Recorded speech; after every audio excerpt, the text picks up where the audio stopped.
Art and personal narratives have always been our greatest tools when it comes to shaping our culture. Everyone on Earth is dying to tell their own story, and I am obviously no exception to that. I'm a 21-year-old trans woman with a history of abuse struggling to stay true to herself while under the rule of her religious parents. If people heard more moving stories like mine, it would have a huge impact on the way they saw the world. Unfortunately, so few people ever get to tell their story. The issue is that so few people ever get to tell their story. So I propose a comic book company that puts fewer restrictions on its artists and writers so they can tell more moving and powerful stories, regardless of the subject matter. Now, using comics to make a change in public perception is by no means a new idea. Batman, and most superhero comics, have a very strict anti-gun policy.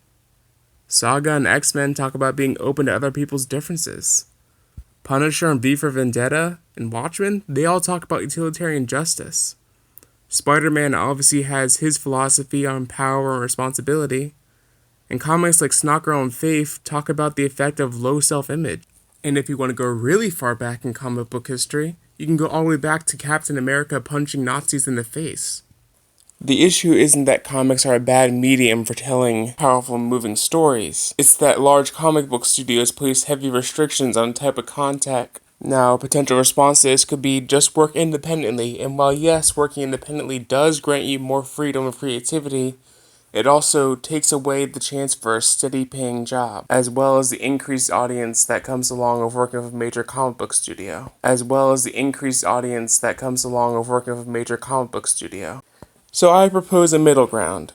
A comic book company with a large enough budget to market its artist comics, but a more hands-off approach to censorship, stepping in only for quality control reasons, not for content control reasons. The impact a studio like this could have. Comic books with an access to a huge audience with the passion and dedication of independent comic. This provides steady pay for the artists and writers and a steady flow of content for the readers. Imagine the impact a studio like this could have. Stories like this are almost guaranteed to change the world, even if only in small ways.